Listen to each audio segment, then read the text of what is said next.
It's a good day to be in the house of the Lord. Here in Big Bear, we have experienced some great miracles with God bringing the rain to us and helping us with the fire that's 65 to 70% contained. Like I shared with the church, we can't attribute to Mother Nature what God has done in His miraculous powers. And if we do, then that is idolatry. We don't look to Mother Nature, we look to the Lord God and His intervention. Amen. And we don't call the miracles of God the acts of Mother Nature, right?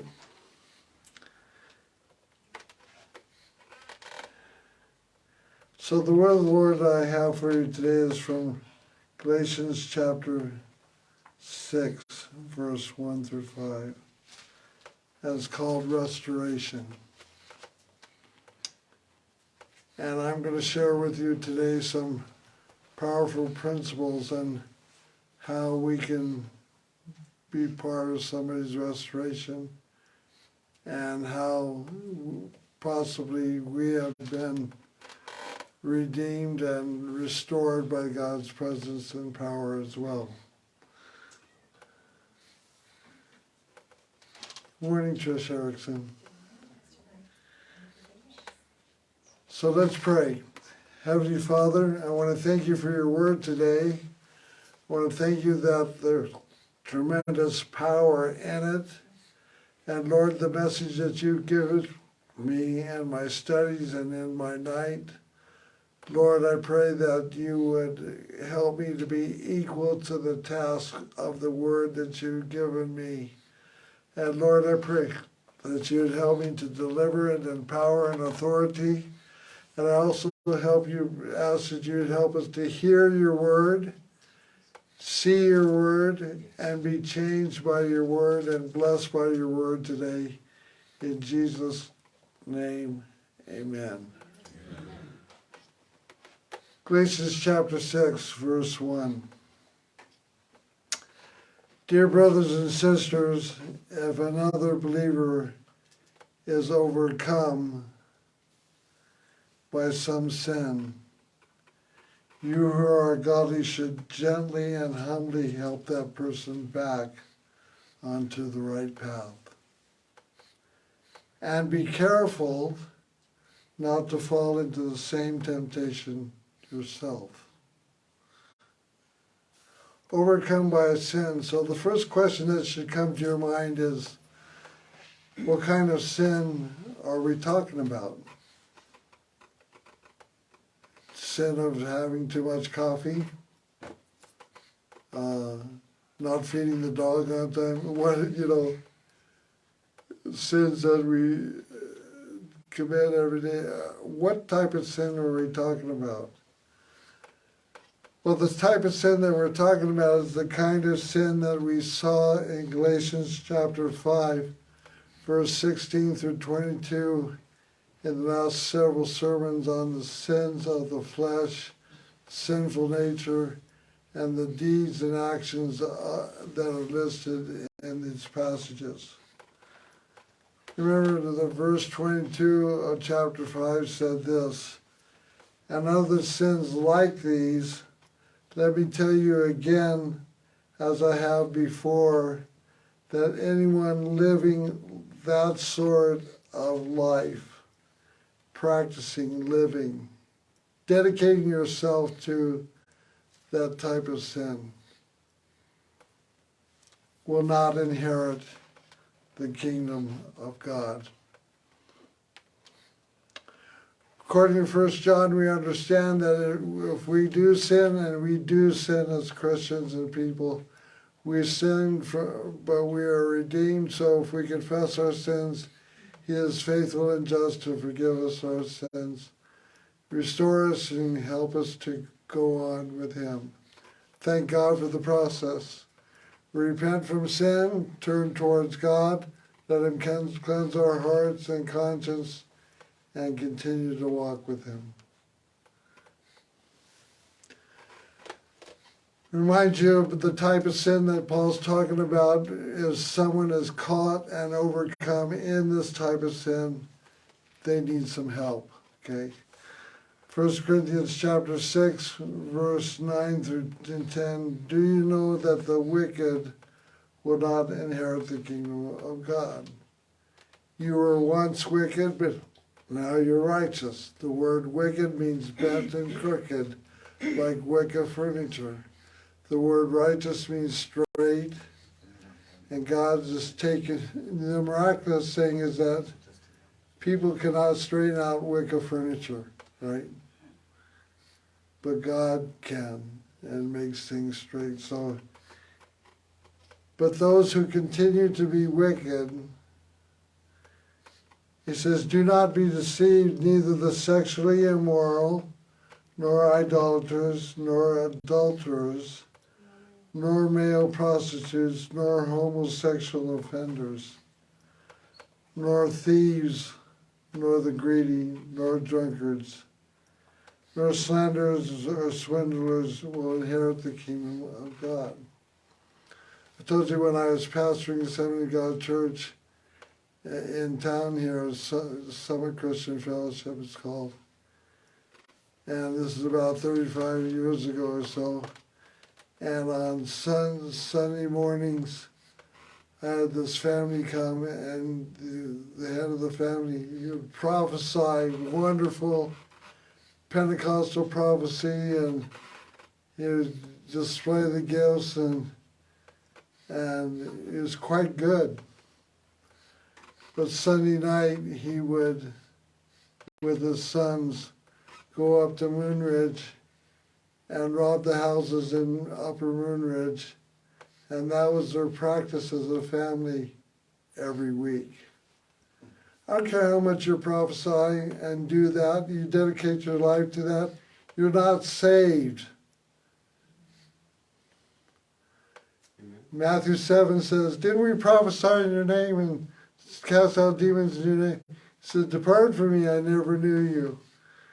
Well, you know, you can't live like that and pretend or whatever he was doing and expect salvation to accompany that, because the word of the Lord says they will not inherit the kingdom of God. Ephesians 5, 3 through 7, but among you there must not even be a hint of sexual immorality or any kind of impurity or greed, because of these are improper for God's holy people. Nor there should be obscenity, foolish talk, coarse joking, which are out of place, but rather thanksgiving. For this you can be sure, no immoral, impure, greedy person, such a man is an idolater, has any inheritance in the kingdom of God. Let no one deceive you with empty words, for because of such things God's wrath comes on those who are disobedient. Therefore, do not be partners with them.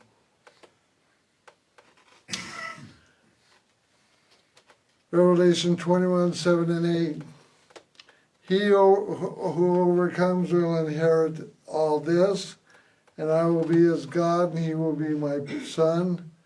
But the cowardly and unbelieving, the vile, the murderers, the sexually immoral, those who practice pharmakia, the idolaters and all liars, their place will be in the fiery lake of burning sulfur.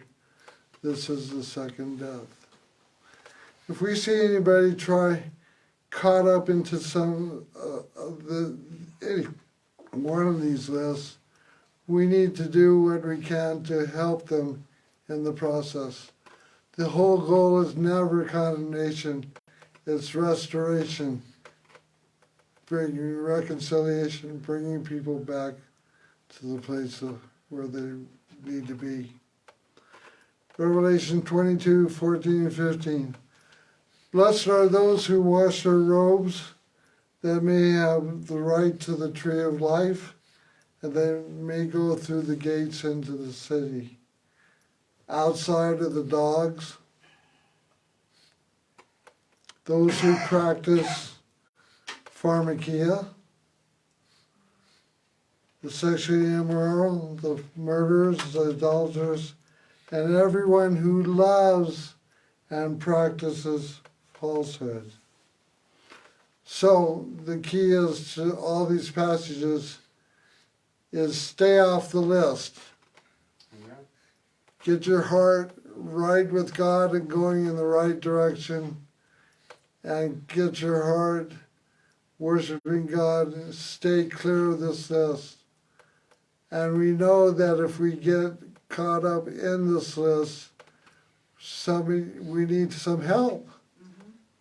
We need some help to get past what's happening. If we know someone who is, I would say, close to us, and we have a circle of influence, a circle of where they know that we love them, where they know that we care, and we bring this up to them. That's the position we need to come from. People don't want to know about what they're doing if they don't think that we care and love them and support them and want the best for them. Amen? So talk about restoration. If someone who is a Christian and who is falling into such sin, we can help restore them back to solid ground. We can. We can help. We can get others to help. We can get the pastors and elders of the church to help. We can get other pastors, other leaders, people to help. We can get some help. I don't know of anyone anywhere who has never needed help from anyone on spiritual things and spiritual level and things to guide our life. We all have needed that, correct? Yes. If you have never needed that, I'm sorry, the pulpit is yours. You can show us how you did that. But we've all needed that at a time and place in our life. Now, I was going to talk about a picture of God's restoration with David and Bathsheba. 1st and 2 Samuel 11 and 12, Psalm 51, and 1 Kings 1 and 2. But as I was praying about this and stuff, the Lord kept on giving me more and more and more and more. And I said, Lord, what do you want me to do with all this morning? He said, just go ahead and preach that next week. So next week I'll be preaching a sermon called The Story of Redemption, based on the story of David and Bathsheba, and that'll be next week. Everybody okay with that? Amen. If you miss it, it'll be on Facebook, it'll be on YouTube, and also help me by subscribing, liking, and sharing all these things, because I think messages can really speak to the hearts of people, and there might be a message that you want to send along to somebody. Okay? Now, along these same lines, John tells us concerning this in 1 John chapter 5, verse 16 through 19. If someone is caught in a sin, we discussed what that is. You know, talk about sins, people think that all sin is equal. That's not true.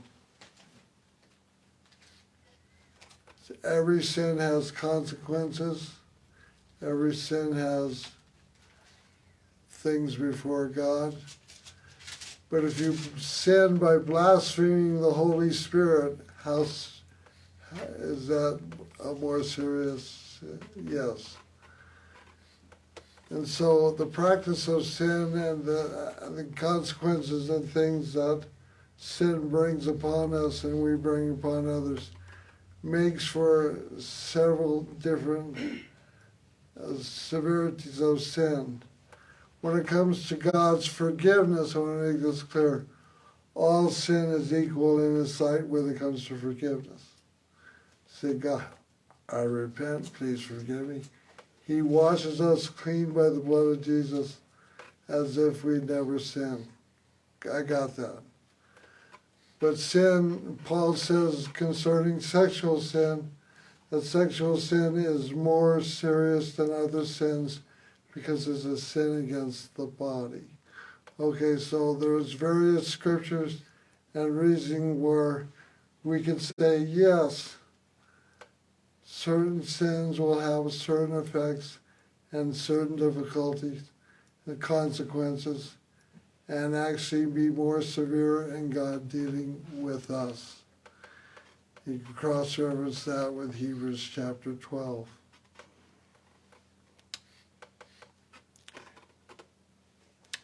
First John chapter 5, verse 16. If you see a fellow believer, a koinonia believer.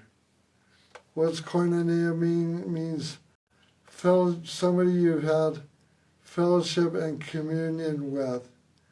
Koinonia is a powerful word, meaning that even stronger than a physical brother or sister, you have a relationship through Jesus Christ called koinonia, a fellow koinonia believer. If you see a believer sinning in a way that does not lead to death, what's he talking about? He's talking about the things that we have talked about here.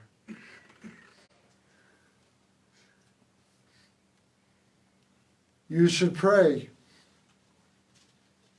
and God will give that person life. Pray for the restoration, pray for the correction, pray that God will take care of that for them. We know that unforgiveness and harboring these type of things is a sin that's in another category as well, right? Somebody says, Lord, forgive me for this or that, but I refuse to give up this issue and forgive that person. The Bible says we are in dangerous ground, and somebody needs to help us with that, pointing that out, say, you know what? The Bible says if you do not forgive your brother from your heart, you cannot be forgiven.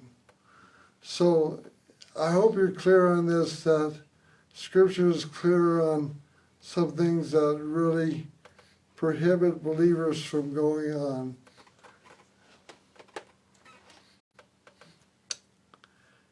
If couples are at each other's throat and Christians and God puts it on your heart to share with the brother and say, you know what, your prayers are being hindered if there's this type of thing between you and your wife. So good to get healthy help from the body, but make sure you do it in love, gentleness, kindness, the fruit of the Spirit.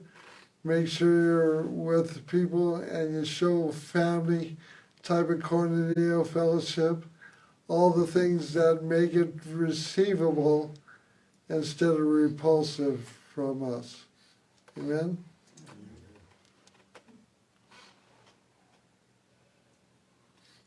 But there's a sin that leads to death. And I'm not saying that you should pray for those who commit it. What did John have in mind? Well, he had a few things in mind. He had things that people who were called, who were false apostles, who were teaching against the death, burial, and resurrection of Jesus, who were teaching false teachings, and who were leading people astray, who had the spirit of Antichrist, and they were on a path to death. John's opinion, John's saying here, if that person is bent on apostasy, doctrinal and moral apostasy, and spreading the false teaching and these things, don't even pray for them. Don't even associate with them. John was very big about those who would betray Jesus Christ in such a manner. What do you think the apostles' attitude towards Judas Iscariot was in Acts chapter 1? Not one of redemption, not one of forgiveness. Jesus said he is son of perdition. They were not for Judas Iscariot at all, or his legacy. So John says there is a sin that leads to death. What is that? Renouncing Jesus, promoting teachings and things that are against Jesus. Last couple of years, there's a famous worship leader that I was not familiar with, but he had thousands of followers. And then he put on his Facebook or Twitter something about not believing in Jesus Christ any further because he could not reckon that a God of love would cause anybody to go to hell, and that type of thing. Well, he got 10,000 people to comment saying, this is how we feel, we're out as well. And so that person voiced his doubt and unbelief, stumbled 10,000 people out of their faith. John says, I'm livid about that. This is a sin that leads to death, and this is what he's talking about. Is there some type of buzz going on in the system? Okay, hope it doesn't affect us too much.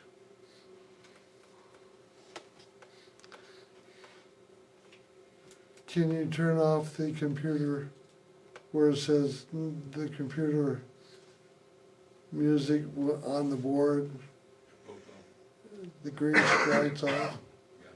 Okay, sorry for that interruption. Let's get back to the word.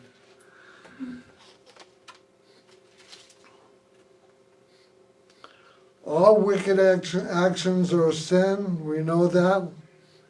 But there are certain sins and sin that lead to death. And that's sins of apostasy, moral apostasy, doctrinal apostasy, rejection of Jesus Christ, the spirit of Antichrist, that John says in 1 John. We know that God's children do not make a practice of sinning, right? We know that God's children do not make a practice of sinning. For God's Son holds them securely, and the evil one cannot touch them. Amen. The evil one's not going to touch you. Declare that the evil one's not going to touch me, not going to take me out. I'm not going to commit a sin that leads to death. Thank you.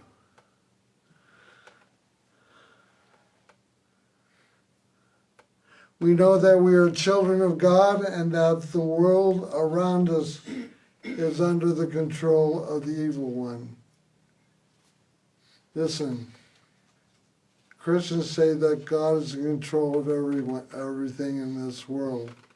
The fact is, John says that this evil world, cursed world, under the Ephesians chapter 1 and 2, verse 1 and 2, under the prince and power of this air, The world's under the control of the evil one. What do we have? We have God control of his kingdom and his people on earth, and there's a battle going on between two forces on this planet, the kingdom of God and the kingdom of darkness. But John says, we know that we are children of God and that the world around us is under the control of the evil one.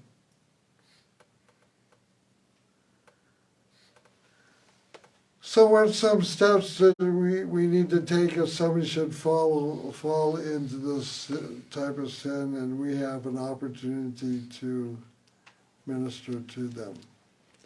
Well, Matthew chapter 18, verse 15 through 20 gives us some direction.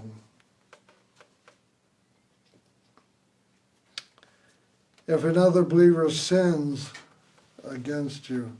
Now there are 7 Greek words for sin in the New Testament. There could be up to 39 Greek words that are associated with the word sin and the idea of sin in the Old Testament. We talk about sin, trespass, transgressions, things like that, against you. Haven't you got hurt feelings from time to time? One of the problems that we have in Christianity is people get so offended over so many things. It's like my boys, Dad, Matthew said I'm a baby head. Okay, well, it's not far from the truth, but let it go. Don't be offended about every little thing and try, That's an important message for all of us too, right? But if somebody seriously sins against you, go privately and point out the offense. If the other person listens and confesses it, you won that person back.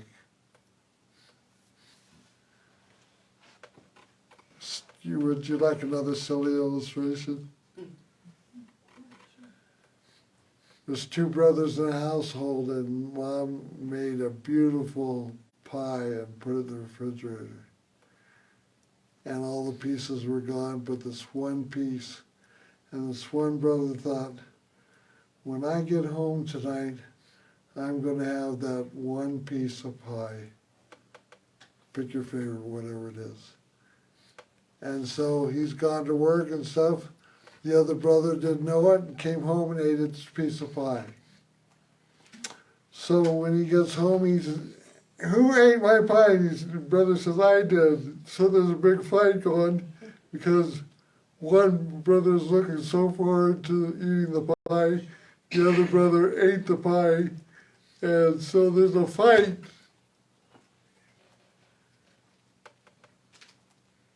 But the brother that ate the pie goes to him and says, I'm really sorry that happens. Matter of fact, let's just go out for coffee and pie right now, but it's on me.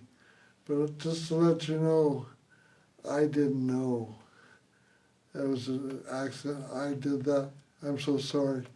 I didn't mean to offend you. It's okay, brother. Big hug and stuff. Let's go out for pie. My silly illustration that you know that we can restore some things that are misunderstood and done and win our brother over. Right? If we don't, then there's problems. When I was pastoring in Minnesota as a young pastor, my neighbor was 93, 94 years old, and his brother lived next door to him on the other side, and he was around the same age, 90. And something happened 40 years before, and they never talked to each other ever once in 40 years. So the one husband and wife would go out in the garden and work on their garden. And when the other couple would come out to the garden, they would come in and get out so they didn't see each other, not talking. So I said to the one neighbor, "That's pretty serious. What happened?" He says, "I don't think we know anymore." I said, "Was it a big deal?" He says, "I don't know." What a tragic thing to lose a brother for 40 years over something probably that you ate my last piece of bubble gum. I don't know what it was. It was something that they didn't even remember anymore and made an issue of offense. Never took care of it. We need to take care of stuff so that relationships and things can go on, if we can. You won that person back, but if you are unsuccessful, take one or two others with you and go back again so that everything you say may be confirmed by 2 or 3 witnesses. Some serious issues arise, cannot be solved, so take others with you to try to resolve the issue, if possible. Now, this passage I'm preaching to you and teaching about restoration is also a passage that pastors and leaders use to take care of sins in the church that affect the church, such as adultery and other things that could affect the church. So we're all about restoration and things that should happen like that, right? So our heart is never about judgment, it's about all restoration. And if we can present that, perhaps we can save some from difficulties. And if I offend you, I'm sorry, I'm just preaching the word. Okay? All right, so, but if the person still refuses to listen, take your case to the church. Then if he or she won't accept the church's decision, treat that person as a pagan or a corrupt tax collector. Matthew is writing this as a tax collector. So when Matthew's writing this, I'm sure he's thinking, thank God I'm a redeemed tax collector, right? I tell you the truth. Whatever you forbid on earth or bind on earth will be forbidden in heaven and bound in heaven. And whatever you permit on earth will be permitted in heaven.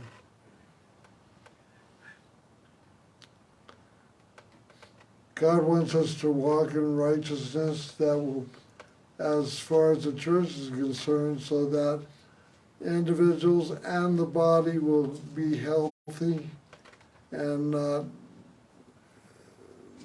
not offended in such a way where people abandon the faith.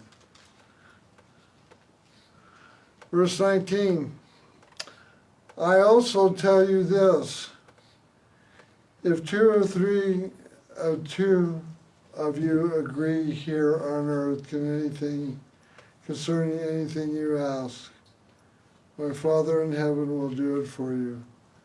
Is he talking about prayer? Yes, he is. What's the subject that he's talking about here? Forgiveness, redemption, reconciliation. So if you're with a brother that's or sister and you're trying to work things out, and you come into agreement and you pray for such a situation, the Lord's there with you where 2 or 3 can come in agreement. It's not talking about church attendance, it's not talking about prayer meeting, it's talking about 2 adversaries coming together in redemption and restoration and agreement and praying to the Lord. And the Lord says, I will be there with them. Isn't that great?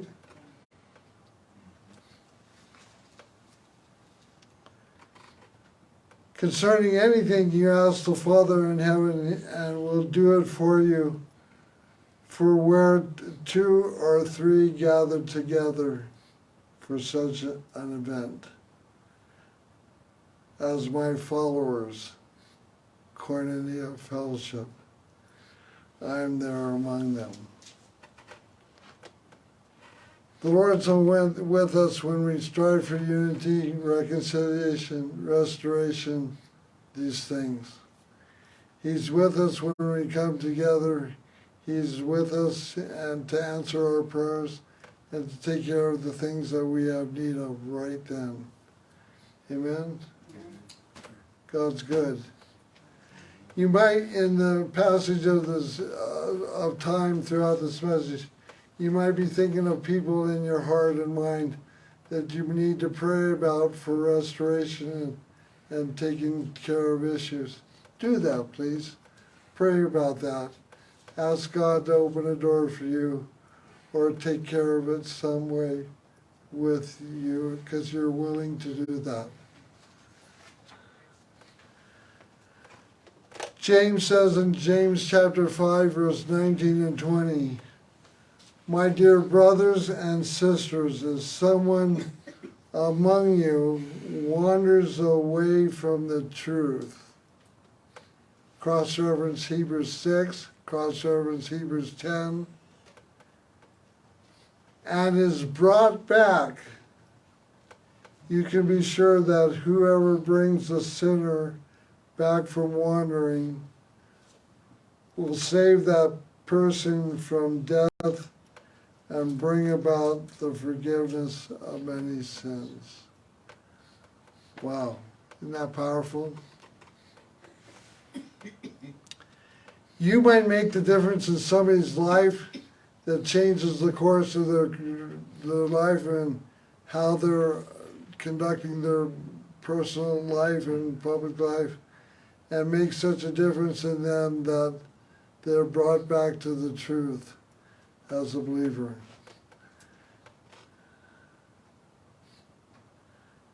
In 1 Peter chapter 4, verse 7 and 8, one thing about my preaching is you need a lot of Bible. A lot of Bible. The end of the world is coming soon. Amen to that?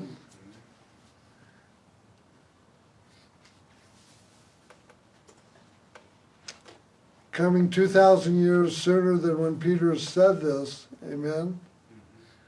The end of the world is coming soon. Therefore, be earnest and disciplined in your prayers. Be focused, earnest.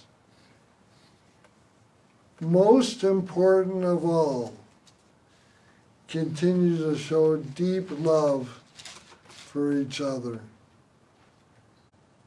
What will make us successful in restoring somebody back to a place of walking with God in the faith is the love that we have and how we handle situations. Because love covers a multitude of sins.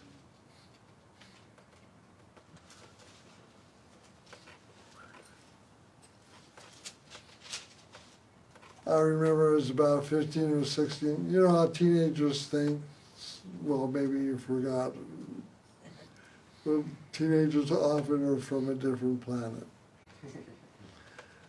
So when I was 15 and 16, I went to my youth pastor and I was struggling with something. I said, you know, I think I might have a demon to be cast out and all this. He says, Mike, you're a kid, just come with me, let's have some time to go share the word. Relax, enjoy life, and encourage me to do right, but not to sit down and feel like I needed a demon cast out of me just because I was 16. Got it? Right? A lot of love and love covers a multitude of sins. Okay, that was all on Galatians 6, verse 1. So let's go look at verse 2. Share each other's burdens. God will show you how to do that. If you have the ability to lift a burden that somebody is sharing with you, to do that is what God would have you to do. Share one another's burdens. And in this way, you obey the law of Christ. What's the law of Christ? The law of love. Love your neighbor as yourself. Not talking about some Old Testament theonistic laws, talking about the law of love. If you think you're too important to help someone, you're only fooling yourself. You're not that important. You might want to highlight that part. You're not that important. And what was the whole idea on the Good Samaritan in Luke chapter 10? Levite passed by, priest passed by. You know, I can't be troubled. I got things to do. I'm busy. I'm this and that. Paul says here, if you think you are too important to help someone, you're only fooling yourself. You're not that important. So verse 4, pay careful attention to your own work, and then you will get satisfaction of a job well done, and you won't need to compare yourself to anyone else. Do a good job, know it. Verse 5, for we are each responsible for our own conduct in our job, our home, personally, publicly. We are all responsible for our personal conduct. So it starts off like this. We who are spiritual, which I hope you all are, if you see somebody caught in a sin, should restore them, help restore them, but keep an eye on yourself, lest you should be tempted as well. And then realize that in the process, we are also responsible for our own conduct in whatever we do. Humility brings success. Where pride destroys and brings further damage, humility brings success in the restoration process. Philippians chapter 2, 1 through 4. Also, the message I have for you next week is going to be on redemption and a great story of redemption and restoration. So, Heavenly Father, I want to thank you so much for the church today that has blessed me so much with their expressions and interaction. I pray that you bless them. Thank you for the promotion of your word. God, help us to be in a place of humility, love, respect, the fruit of the Spirit, so that we can gently and help someone who needs our help in these areas. Lord, keep us from any of the sins of death. Lord, we pray that you would keep us away from any type of apostasy, doctrinal or moral. And I pray, God, that you would help us to learn to walk with you closer each day. In Jesus' name, amen.